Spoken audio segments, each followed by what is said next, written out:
She walked into the jewelry boutique wearing jeans and a simple cotton blouse. Her hair was pulled back in a casual ponytail. As she approached the glass display case with exquisite diamond necklaces, the salesman glanced up. He looked her up and down with barely concealed disdain. "I'm sorry, but I think you're in the wrong place," he said with a smirk, gesturing toward the exit. "These pieces start at $75,000. As other staff members exchanged knowing glances and the few well-dressed customers stared, her face flushed with humiliation. She left without a word. The next morning, a sleek black Bentley pulled up outside the jewelry boutique. When the chauffeur opened the back door, the salesman's jaw dropped. He never saw it coming.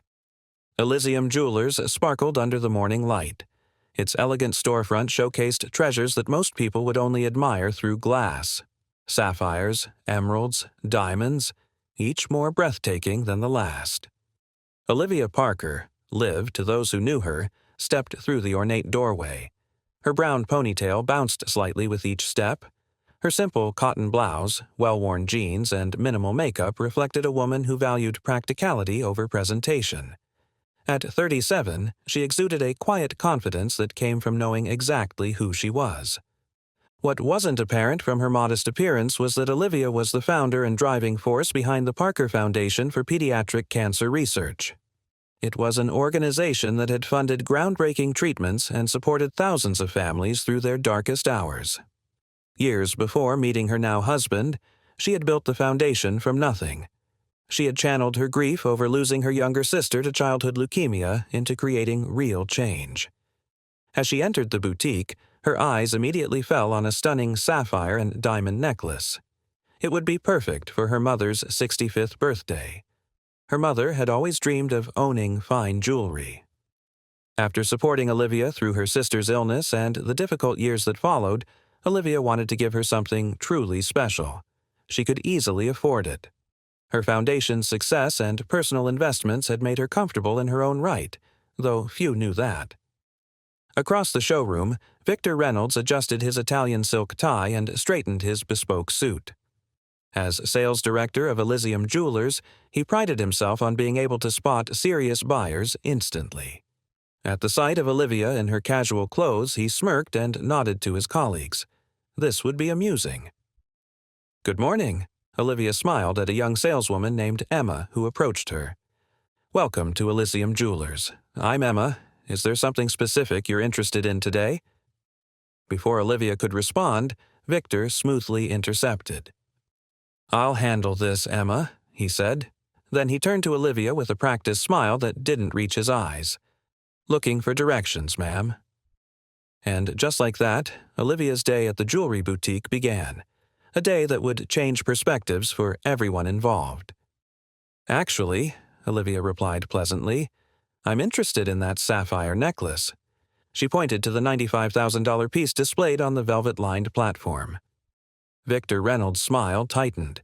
He'd seen this before. People wandering in to daydream about jewelry they could never afford. With end-of-month sales targets looming and 2 serious buyers expected that afternoon, he had no time for fantasies. "That's the Celestial Sapphire set. Only 5 were created this year," he said, emphasizing each word as if speaking to a child. "Perhaps I could direct you to our silver collection. They're in a separate display about 3 cases to your right." Olivia noticed how his eyes darted over her simple clothing, lingering on her scuffed loafers. She was accustomed to such judgments. Most people had no idea she deliberately chose this way of living, finding freedom in simplicity despite having access to immense wealth. "I'd really like to learn more about this one," she persisted politely. "Is it possible to see it out of the case?" Victor's expression soured. Behind him, 2 salespeople exchanged knowing glances. "The Celestial Collection is by appointment only," he lied smoothly. "Our serious clients typically schedule private viewings." Just then, a couple dressed in designer clothing entered. Victor's demeanor transformed instantly. "Please excuse me," he said to Olivia without actually looking at her. "Why don't you take a catalog? Emma can help you with that." He strode toward the couple, arms outstretched in welcome. "Mr. and Mrs. Blackwell, wonderful to see you again." Emma, the younger saleswoman, approached Olivia with an apologetic smile. She couldn't be more than 25, and her pearl earrings seemed to be her one luxury item. "I'm sorry about that," she said quietly. "Would you like me to tell you about the Celestial Collection?" "I would, thank you," Olivia replied. As Emma enthusiastically described the necklace's features, Olivia noticed Victor leading the well-dressed couple directly to the celestial display. He opened the case with flourish, inviting Mrs. Blackwell to try on the very necklace he'd claimed was appointment only. "That's quite all right," Olivia assured the now uncomfortable Emma. "I understand how these things work." Across the showroom, Victor was performing his well-rehearsed sales routine. "This particular piece has a waiting list of 3 months, but I've set aside several for special clients," he said confidently. Mrs. Blackwell held the sapphire against her neck, admiring it in the mirror. "It's exquisite, but I'm not sure about the color." "We could certainly discuss custom options," Victor assured her. Olivia approached quietly, standing just within earshot. "Excuse me," she said. "I was hoping to inquire about purchasing this necklace." Victor's face tightened. "As I mentioned earlier, this piece is being shown to these customers," he said with barely contained irritation. "Perhaps you could come back another time or, as I suggested, check our silver options." The couple looked uncomfortably between Victor and Olivia. "I'm specifically interested in this necklace," Olivia stated calmly. "For my mother's birthday next week." Victor stepped away from the Blackwells, lowering his voice. "Look, I understand people like to dream, but this is a place of business. That necklace costs more than most cars. Now I've been patient, but you're interrupting a legitimate sale." Several nearby customers had stopped to watch the uncomfortable exchange. Emma hovered anxiously at the periphery.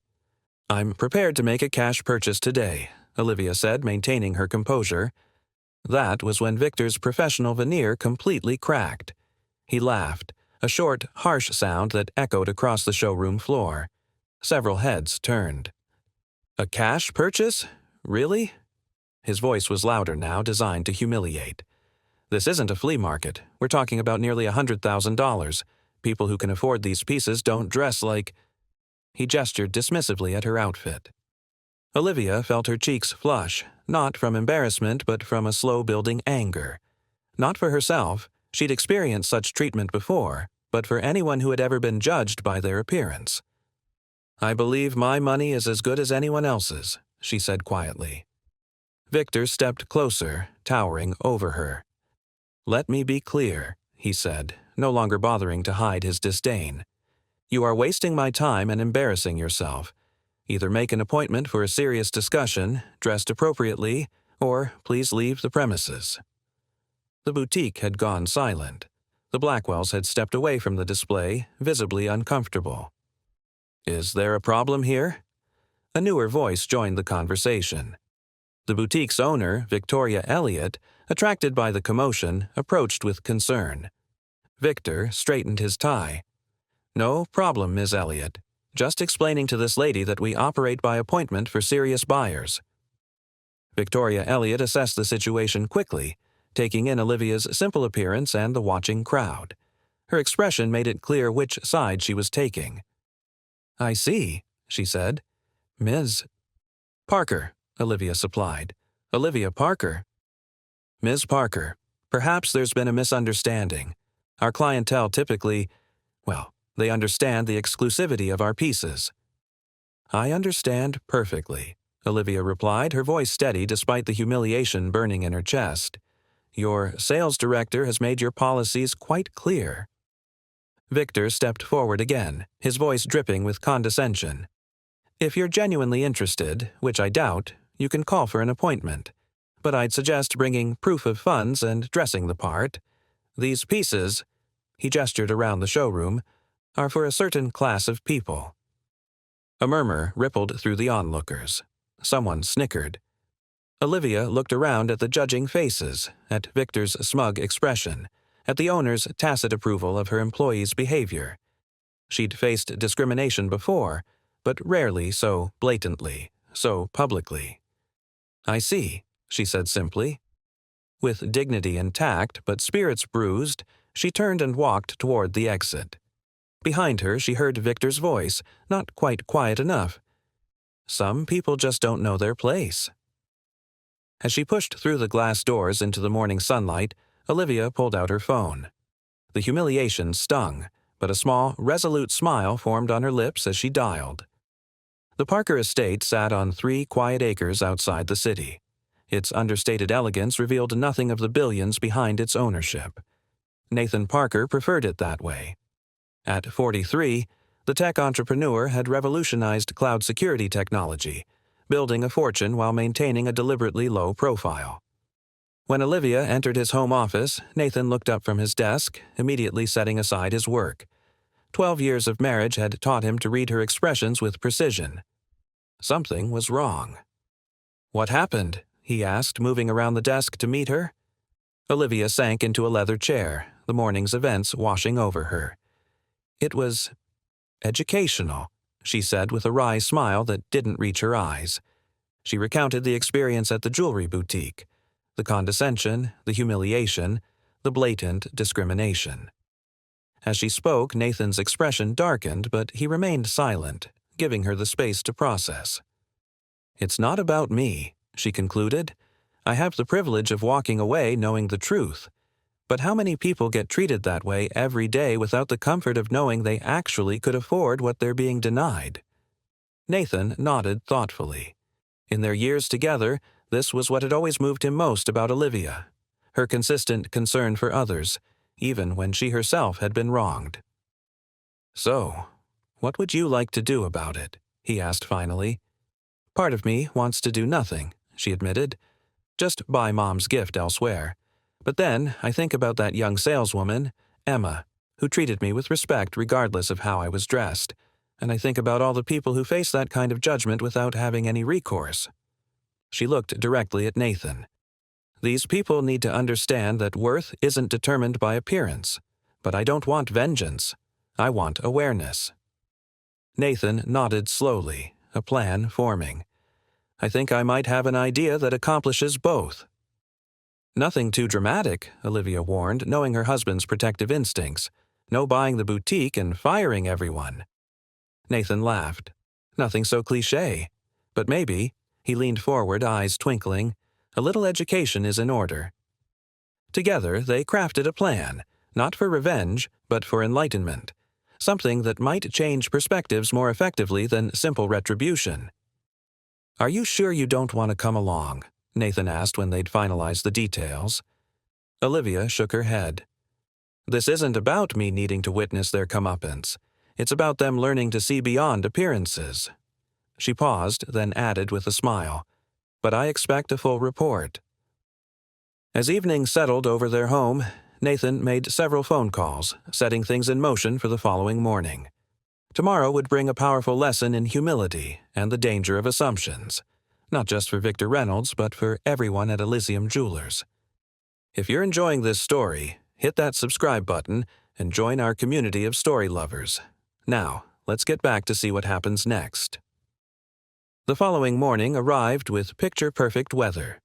Victor Reynolds entered Elysium Jewelers with a confident stride, straightening his signature silk tie. Yesterday's incident with the underdressed woman had become an amusing anecdote he'd shared over drinks with colleagues. Another delusional dreamer thinking she belonged in the world of fine jewelry. The boutique gleamed under carefully positioned lights, precious gems arranged strategically to maximize their allure. Victor had just finished the morning staff meeting, emphasizing the importance of qualifying customers properly. "Remember," he'd instructed the sales team, "our time is valuable. We cater to a specific clientele. It's not elitism, it's efficiency." Emma, the young saleswoman, had remained quiet during the meeting, her discomfort evident. Victor made a mental note to have a word with her about proper customer assessment. At precisely 10:30 a.m., the distinctive purr of an exceptional engine drew attention outside. Through the floor-to-ceiling windows, a vehicle unlike any other glided to a stop directly in front of the main entrance. Conversations halted mid-sentence. Even Victor, typically unimpressed by luxury vehicles given his daily proximity to wealth, felt his pulse quicken. A Bentley Continental flying spur. But not just any Bentley. This was a custom model with a unique midnight blue finish that seemed to shift colors in the sunlight. Conservative estimates would place its value north of $300,000. Is that? Victoria Elliott, the owner, had emerged from her office, drawn by the sudden silence. The new Continental, Victor confirmed, already moving toward the entrance. Extremely rare configuration. A uniformed chauffeur exited the Bentley and walked around to open the rear passenger door with white-gloved precision. From the vehicle emerged a man of commanding presence, tall, impeccably dressed in a tailored suit that whispered rather than shouted its four-figure price tag. His salt-and-pepper hair was perfectly groomed, his posture effortlessly authoritative. Victor's salesman instincts kicked into overdrive. This was beyond a good prospect. This was the kind of client boutiques competed for, the kind whose purchases included not just one piece but potentially an ongoing relationship worth millions. "Good morning, sir. Welcome to Elysium Jewelers," Victor called out, intercepting the distinguished visitor before any other salesperson could approach. "Victor Reynolds, sales director. It's an absolute pleasure to have you with us today." The man regarded Victor with an unreadable expression, then offered a polite smile that didn't quite reach his eyes. "Nathan Parker," he replied simply, offering a firm handshake. Victor's mind raced. The name sounded vaguely familiar, but he couldn't immediately place it. Regardless, the Bentley spoke volumes about the man's financial status. "Mr. Parker, it's truly an honor. What brings you to our humble establishment today? Perhaps I could show you our newest arrivals? We just received a limited edition." Nathan raised a hand slightly, halting Victor's practiced pitch. "Actually, I'm here about a specific piece, the celestial sapphire necklace, the deep blue one." Victor's smile broadened. "Excellent choice, sir. One of only 5 produced this year. I'd be delighted to show you. It's actually right over." "I know where it is," Nathan interrupted smoothly. "My wife was here yesterday expressing interest in it." Victor's customer service smile remained fixed, though confusion flickered in his eyes. "Your wife? I don't recall. Perhaps one of my colleagues assisted her." Nathan's expression cooled noticeably. "No, Mr. Reynolds. You assisted her. Or rather, you refused to assist her. Olivia Parker. She was wearing jeans and a cotton blouse. You suggested she might be more comfortable looking at the silver collection." The blood drained from Victor's face as realization dawned. Behind him, he heard a small gasp from Emma, who had been hovering nearby. "Mr. Parker, Victor stammered, his usual smooth delivery abandoning him. "There must be some misunderstanding. We welcome all customers here." By now, Victoria Elliott had approached, sensing a situation developing. "Is everything all right, Victor?" Nathan turned his attention to the owner. "Ms. Elliott, I presume." "Victoria Elliott, yes. Welcome to Elysium Jewelers." "Thank you. I was just explaining to Mr. Reynolds that my wife visited yesterday, interested in purchasing the celestial sapphire necklace as a gift for her mother. She was, however, treated in a manner that I find troubling." Victoria's expression shifted rapidly from welcoming to concerned. I'm sorry to hear that. I believe I was briefly involved in a conversation, but I wasn't aware of all the details." Nathan nodded thoughtfully. "The details include your sales director here suggesting that people like her don't belong in an establishment like this, based solely on her casual attire." By now, a small crowd had gathered, other salespeople, support staff, and even a few early customers. The boutique had gone completely silent. "Mr. Parker," Victor began, desperation creeping into his voice. "If there was any misunderstanding—" "It wasn't a misunderstanding," Emma suddenly spoke up. All eyes turned to the young saleswoman who looked surprised at her own courage. "Ms. Parker was treated poorly. She was polite and specific about her interest in the celestial necklace, and she was dismissed repeatedly based on her appearance." Victor shot Emma a withering look, but the damage was done. Nathan turned back to Victoria Elliott. "You know, it's interesting. My wife founded and runs the Parker Foundation for Pediatric Cancer Research. It's been her life's work since before I met her. She's raised over $60 million for specialized medical equipment and research programs." He paused, letting this sink in. "Olivia chooses to dress simply because she believes in living modestly despite our means. She finds it keeps her connected to the families she helps. It's one of the countless reasons I love her." Victoria Elliott had gone pale. "Mr. Parker, I assure you this does not reflect the values of our boutique. We pride ourselves on—" "Actions speak louder than mission statements, Ms. Elliott," Nathan interrupted firmly. "Now, regarding the celestial sapphire, I'm not here to purchase just one piece." Victor perked up slightly at this, a glimmer of professional hope breaking through his distress. "I was planning to purchase the necklace for my mother-in-law as Olivia intended," Nathan continued, "but I was also considering a complete set of jewelry for my wife's upcoming birthday. Rings, bracelets, earrings, the works, and my corporate gifting program needs updating as well." Victoria's eyes widened. A sale of that magnitude would make their quarterly targets in a single transaction. "However," Nathan continued, "I find myself questioning whether this is the right establishment for such a significant investment." The silence in the boutique was absolute. Victor looked physically ill. "Mr. Parker," Victoria began desperately, "I cannot apologize enough for this unfortunate incident. I assure you this is not how we conduct business. Please allow us to make this right." Nathan considered this for a moment. "Perhaps there is a way forward," he said finally, "but it would require more than just selling me jewelry." "Anything," Victoria assured him quickly.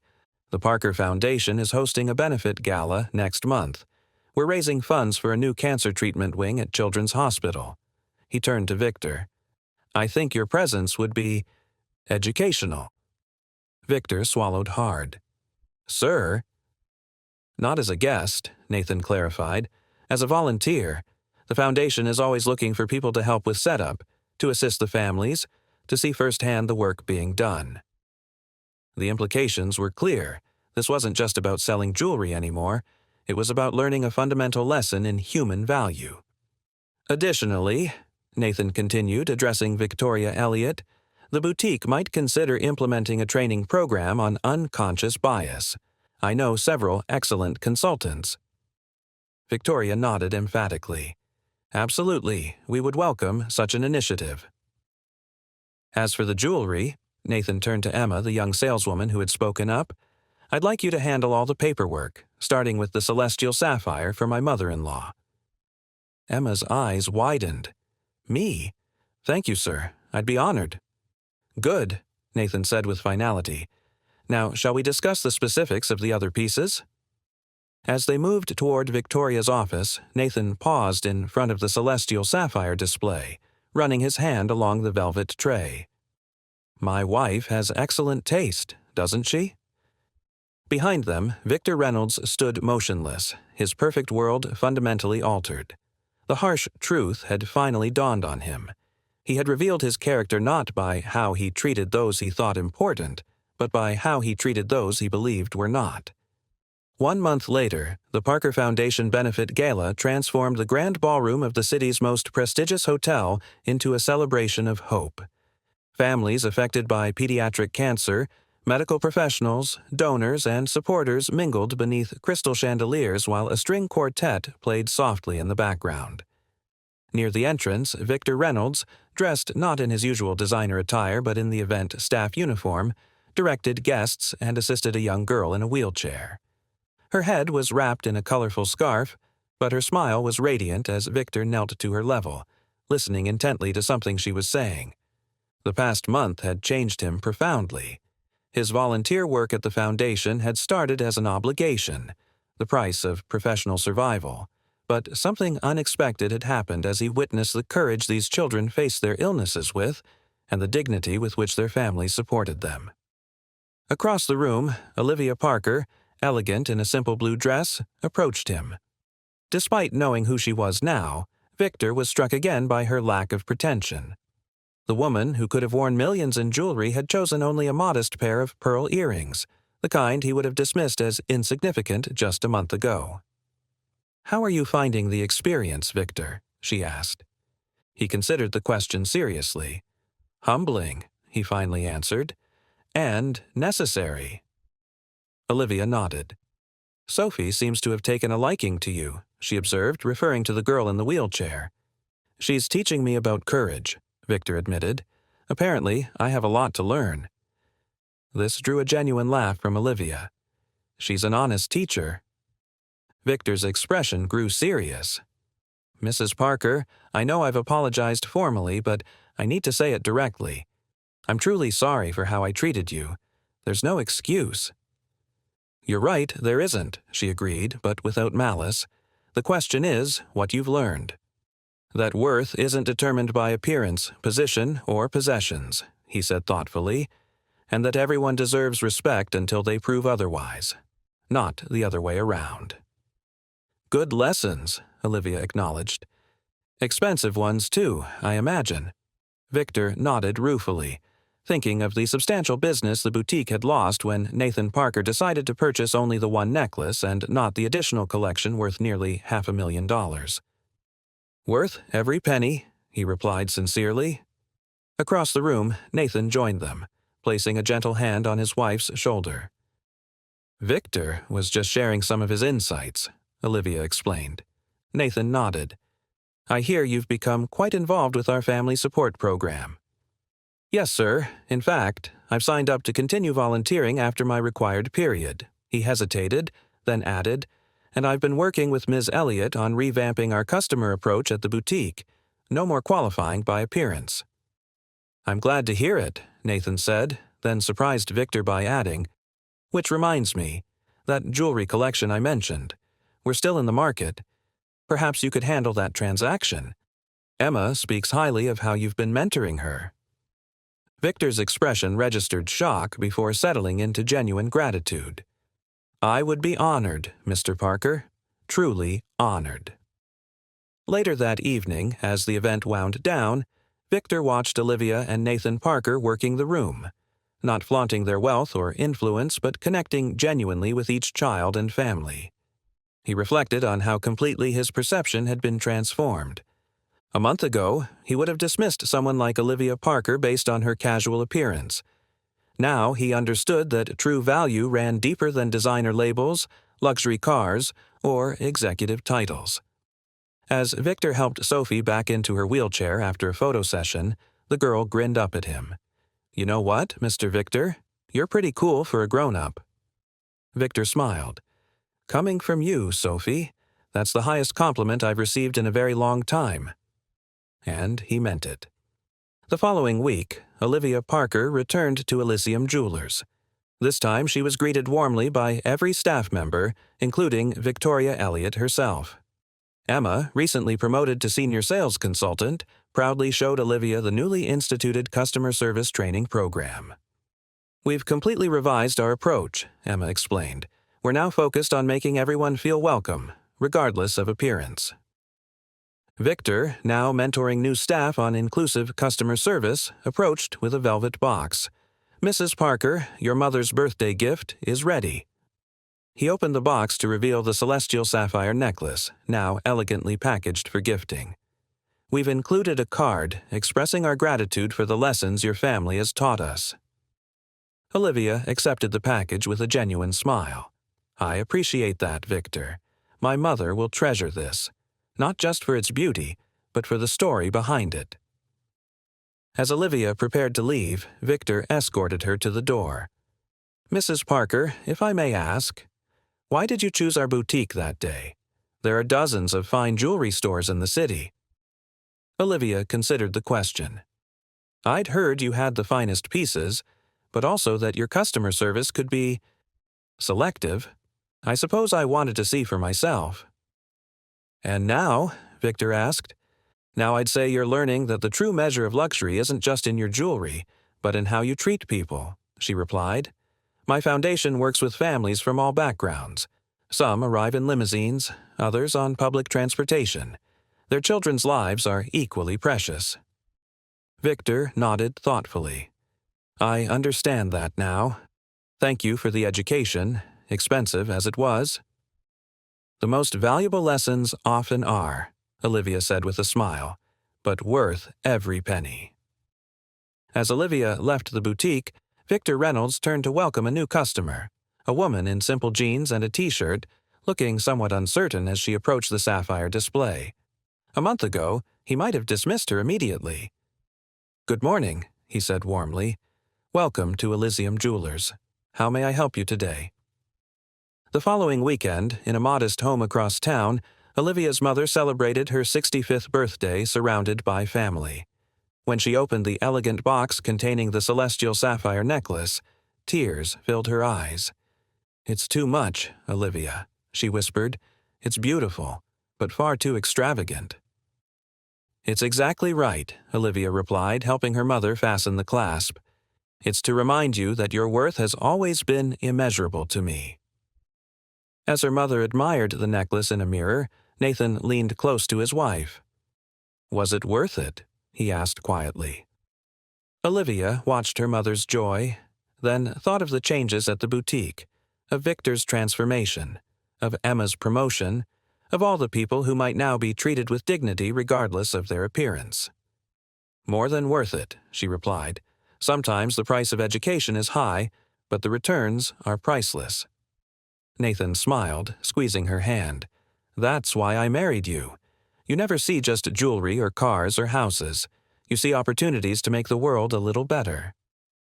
"Speaking of which," Olivia said with a twinkle in her eye, "I heard about a rather exclusive art gallery with a similar reputation for judgment. Perhaps I should go browsing there next week." Nathan laughed. "One lesson at a time, my love. One lesson at a time." We all make judgments based on appearances, don't we? But as Victor Reynolds discovered, looking beyond the surface can reveal extraordinary people and life-changing opportunities.